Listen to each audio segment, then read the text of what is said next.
Guys, आप सभी को मेरे ब्लॉग में फिर से स्वागत है। और आप सब लोग कैसे हैं गाइस? आई होप आप लोग अच्छे होंगे, स्वस्थ होंगे, मस्त होंगे गाइस। तो मैं बाहर हूँ गाइस, और क्यूट बॉय अंदर है। उसको बाहर बुला रही हूँ, नहीं आ रहा है, पता नहीं क्या कर रहा है अकेले। देखते हैं, चलिए गाइस क्या कर रहे हैं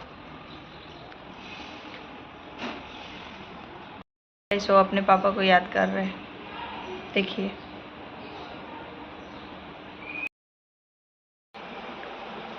पापा किधर गए? किधर गए पापा? घूम गए, ओके। तो माम खाया? खा लिया? खाया? कैसे खाया बता दे। दांत किधर है? दांत, आँख, चोकू, आँख, eyes eyes, nose nose nose, hair hair hair, कान कान, ईयर्स ईयर, गुड। पैर पैर पैर पैर, भोरी भोरी भोरी, पैर पैर पैर बेटा, पैर पैर पैर।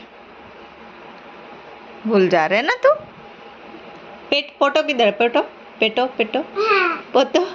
खोल खोलो खोलो खोलो खोलो। एक फ्लाइंग किस दे।